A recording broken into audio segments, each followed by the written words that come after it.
Welcome back to alterations in endocrine system and hormonal regulation. Let's pick up where we left off here. So the next gland we're going to talk about here is the adrenal gland. The adrenal gland is on the top part on the outside of the kidney. So we have a little gland there that's sitting on top of the kidney, and this is going to produce hormones that are going to be used in a variety of different ways in the body.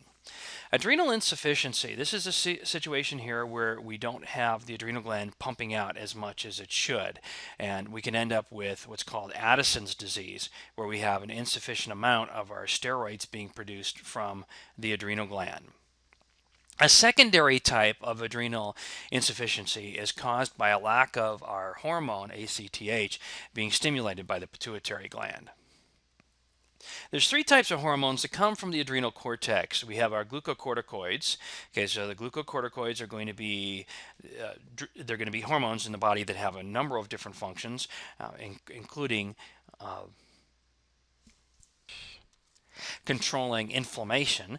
We have our mineralcorticoids. We have a lot of functions in the body, and this is just one of the ways to remember these is to think about it in terms of sugar, glucose, salt, mineral, and then our sex hormones, or androgens, are going to be released from the adrenal cortex.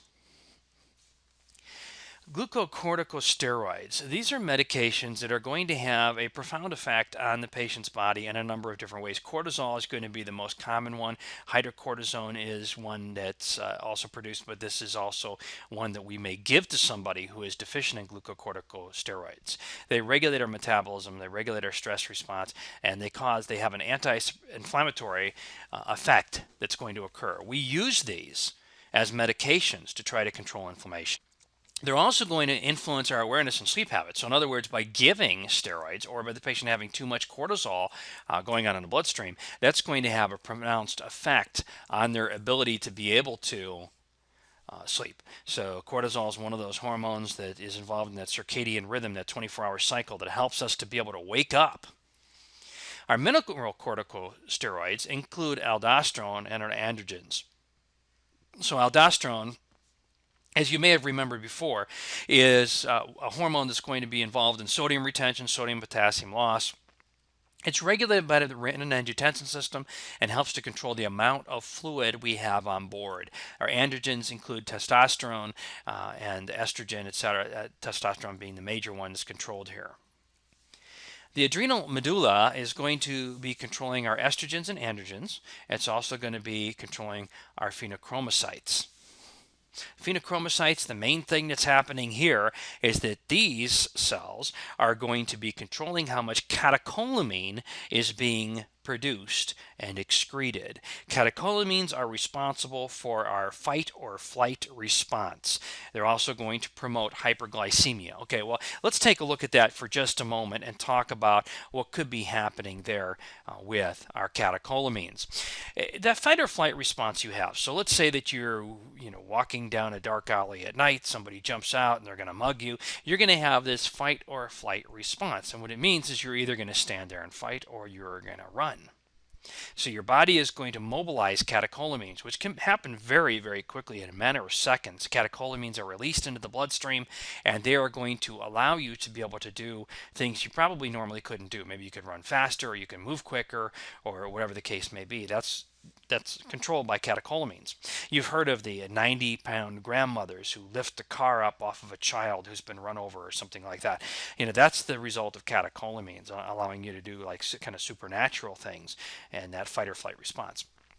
So what happens with the fight or flight response? Well, first of all, were these catecholamines that are released. This is epinephrine and norepinephrine. So those are the chemicals that we call catecholamines. Epinephrine and norepinephrine are released into the bloodstream, and they are going to stimulate the body. So they're going to increase our heart rate, increase our blood pressure, so we can get more circulating oxygenated blood to the tissues of the body so that we can do this fight or flight response. Next, we're also going to have the bronchi open up. So the catecholamines are going to open up the bronchi so that now the bronchi are open, they're bigger, we can get more air down into the lung, and we can get more oxygen in the bloodstream. Next, This fight or flight response also is going to cause the release of glucose from the liver. So the liver is going to release glucose. So we have more glucose available at the tissue level to fight or flight. So this whole response here, this fight or flight response, is designed to be able to allow us to be able to do things that we need to do when we need to do them. This goes all the way back to like caveman times, and we might be attacked by a bear or something, and we need to have that fight or flight response to be able to defend ourselves.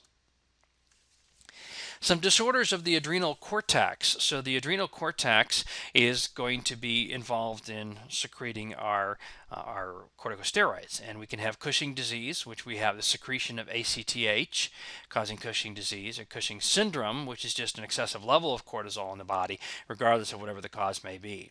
So these are some of the symptoms that we see here when a patient has Cushing disease, and it's the result of having too much steroid in the bloodstream. Okay, let's take a look at some questions about Cushing disease. The patient is admitted to rule out Cushing syndrome. Which laboratory test would the nurse anticipate being ordered?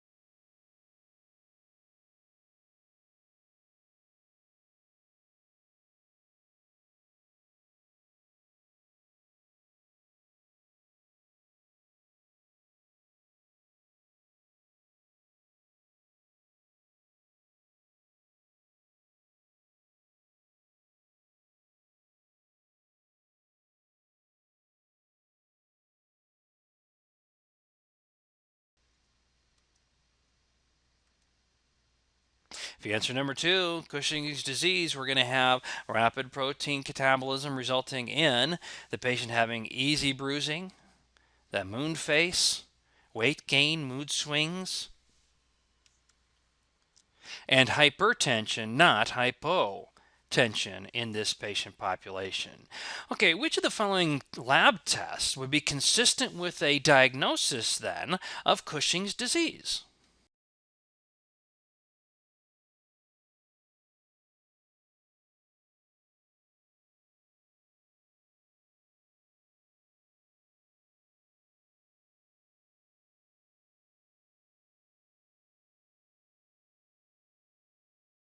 You were correct. Sodium retention is typical. Hypertension, hypokalemia, etc. may result from the hypersecretion of aldosterone.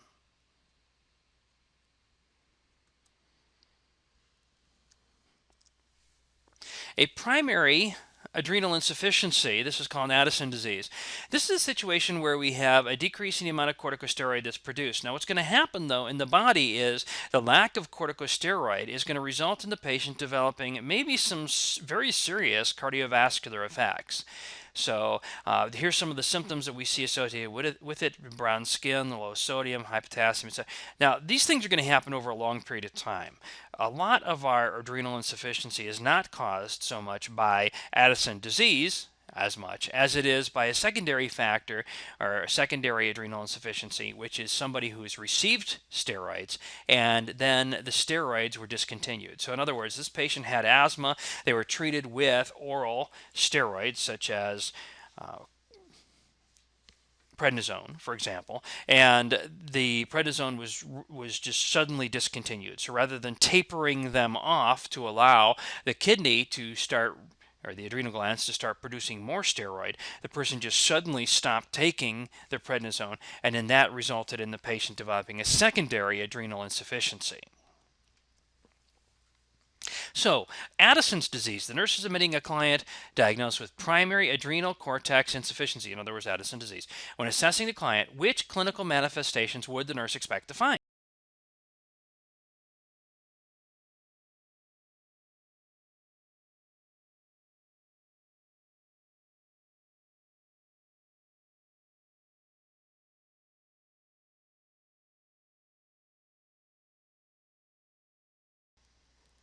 All right, you probably answered number 3 there, bronze pigmentation of the skin. That's probably the one you remember the most is related to this, right?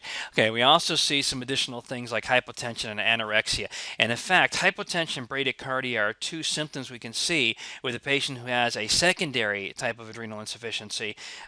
Usually in an Addison's disease, we may see a little hypotension, maybe some bradycardia as well. But since it's happening over a longer period of time, typically those are not going to be at the point of being life-threatening.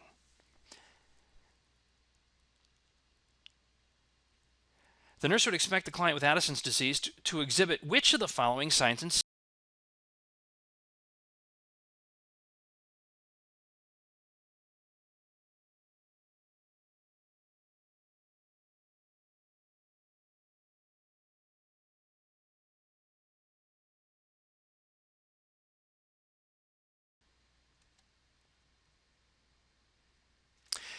So although many of them are non-specific, we would expect that the patient may have lethargy and depression.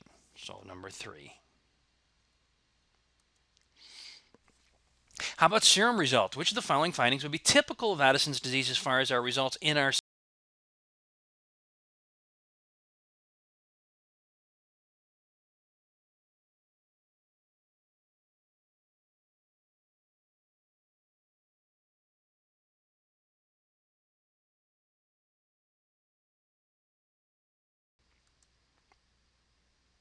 If you answer number 3, decreased hepatic gluconeogenesis causes the patient to have hypoglycemia, not hyper.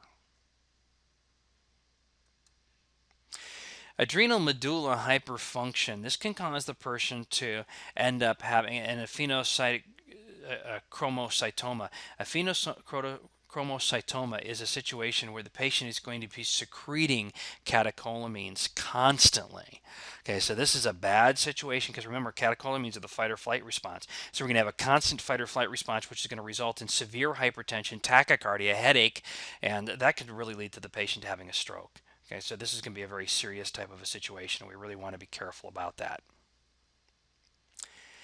Just in comparison here of diabetes insipidus and SIADH, which I know we talked about a little bit earlier here, but let's take a look at this comparison between the two. So this is a good diagram here. This is a good chart just to take a look at and to have available to you. So you might even want to print that out so that you can help to differentiate between diabetes insipidus and SIADH. So in diabetes insipidus, it's a deficiency in our antidiuretic hormone, whereas in SIADH, it's excessive. Just go through and go across here, and it gives you a really good idea as to where things should be. Urine specific gravity, just they're completely opposites. So even if you just remember one of them, you can just flip it for the other. So let's say I'm going to remember diabetes insipidus. This patient has lots of urine output and dehydration. Okay, flip it. SIADH, little urine output and overhydration. Okay, so you see how you can just flip it. If you remember one of them, you can just flip it over to the other one and know what the other one is. So good chart to have available, good chart to review. How do you find the difference between SIADH and diabetes insipidus quickly and easily in your patient? Well, that may be easy just to do by looking at two things. You can look at the patient's urine and you can look at the serum sodium. So when you walk into your patient's room and you look at their urine, look at the, let's say for example that you have urine in the patient's bag.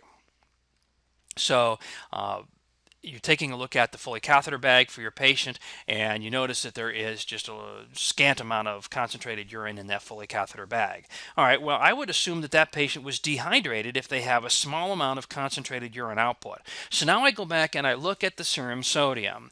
If in fact the serum sodium was high, then I have dehydration. So that's the middle one going across the center there.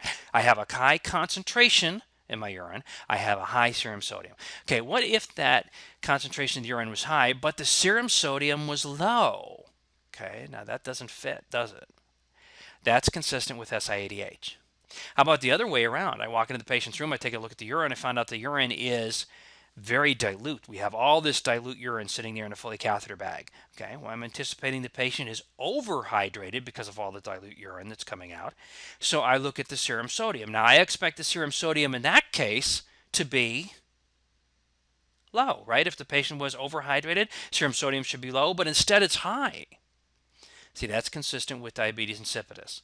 So if we just look at the urine concentration, what they say about the urine, and the serum sodium, it can tell us which one of these problems is going on with our patient. That's a quick and easy way to be able to figure out which problem is occurring with the patient. Is it dehydration, overhydration, SIADH, or diabetes insipidus? Well, thank you for joining me for Alterations in Endocrine System and Hormonal Regulation. My name is David Woodruff, and until next time, bye now.